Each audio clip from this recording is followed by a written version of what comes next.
दोस्तों, अगर आप लोगों के सामने कुछ ऐसी चीज आ जाती है जिसके बारे में आप कुछ भी नहीं जानते, तब आप लोग सबसे पहला काम करेंगे, अपना फोन निकालेंगे और इंटरनेट पर उस चीज को सर्च करेंगे जहां से आप लोगों को उसके बारे में कुछ इंफॉर्मेशन मिल सके। लेकिन पुरातत्वविदों और इतिहासकारों के पास इंटरनेट पर सर्च करने का कोई ऑप्शन नहीं होता। और जब पुरातत्वविदों को कुछ ऐसी चीज मिल जाती है जिसके बारे में वो लोग नहीं जानते और उनके साथी भी उनकी मदद नहीं कर सकते, तब उन्हें मिली वो चीज उनके हाथों में ही रहस्य बनकर रह जाती है। और आज मैं आप लोगों के लिए कुछ ऐसी ही चीजें ढूंढ कर लाया हूं जिन्हें देखकर शायद आप लोग भी हैरान रह जाएंगे। दोस्तों, जब आज से कुछ साल पहले इजराइल में हाइफा हार्बर के सी बेड में एक खूबसूरत कांसे से बना ग्रीक योद्धा का हेलमेट पाया गया, तब उस हेलमेट ने इतिहासकारों को दो प्रश्नों के बीच फंसा कर रख दिया। नंबर 1, आखिर कांसे से बना ये खूबसूरत हेलमेट किसका था? नंबर 2, आखिर ये हेलमेट हाइफा हार्बर के सी बेड में पहुंचा कैसे होगा? कांसे से बना ये हेलमेट आज से लगभग 2500 साल पुराना है और इस हेलमेट का किसी सामान्य योद्धा का होना तो ना के बराबर है।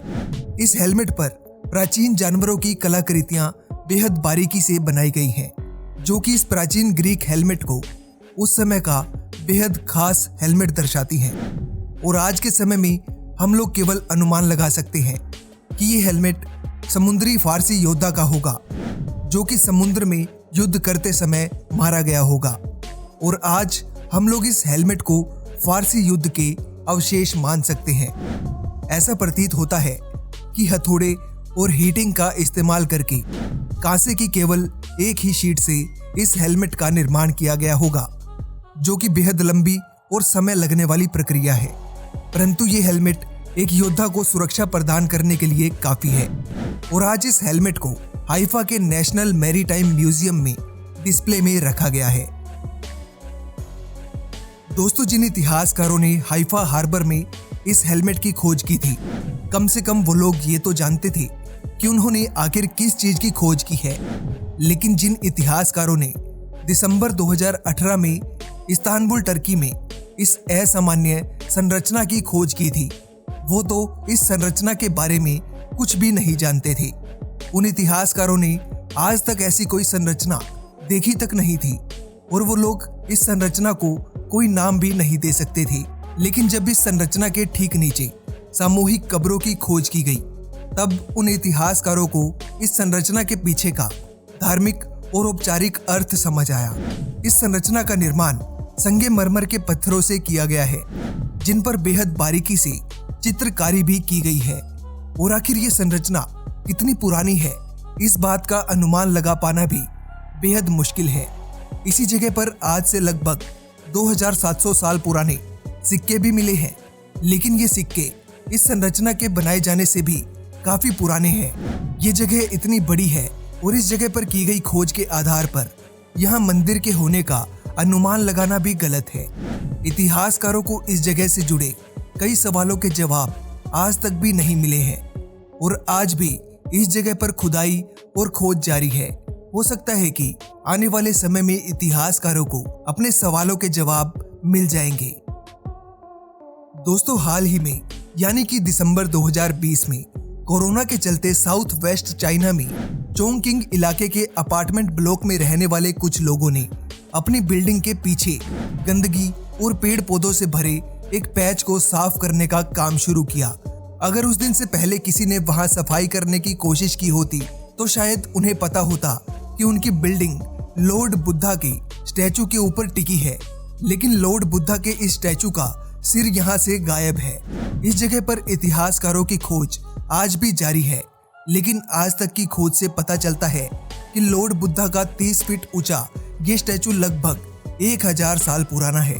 60 साल पहले इसी जगह पर रहने वाले 72 साल के बुजुर्ग आदमी का कहना है कि जब वो छोटा था तब उसने ये स्टैचू देखा था, लेकिन उस समय इस मूर्ति का सिर भी मौजूद था और उसके बाद इस जगह पर क्या किया गया उसे कुछ नहीं पता।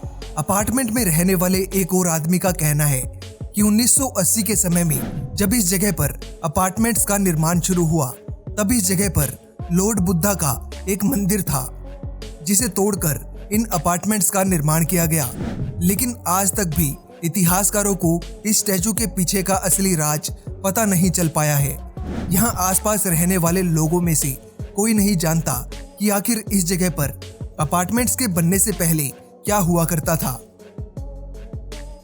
दोस्तों, कई साल पहले इंग्लैंड के लिसेस्टर में बनी फॉर्मर ग्रे फ्रायर चर्च तब पूरी दुनिया के इतिहासकारों में फेमस हो गई थी, जब किंग रिचर्ड III के अवशेष इस चर्च में खोजे गए थे।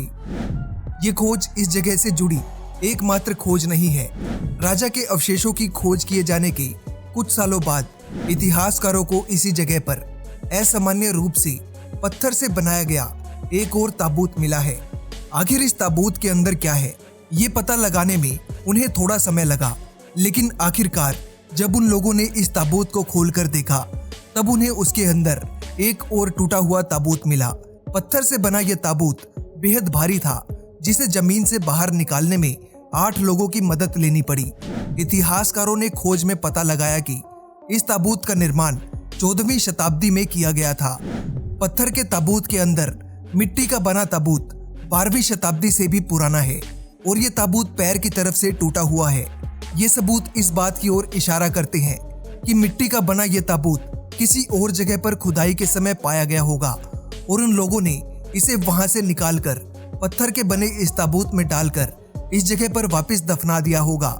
आज के समय में हम लोग केवल अनुमान ही लगा सकते हैं, लेकिन इस राज के पीछे का असली सच तो आज तक किसी को नहीं पता और इतिहासकारों के पास भी इस बात का कोई जवाब नहीं है। तो दोस्तों, यही थी वो खोज जिनके बारे में इतिहासकार भी आज तक कुछ पता नहीं लगा सके हैं। और आप लोगों को ये खोज अच्छी लगी हो तो लाइक कर दीजिएगा और भी ऐसी ही इंटरेस्टिंग वीडियोस देखने के लिए आर्कियोलॉजिकल डिस्कवरीज चैनल को अभी सब्सक्राइब करें। मिलते हैं अगली वीडियो के साथ। यह वीडियो देखने के लिए आपका धन्यवाद।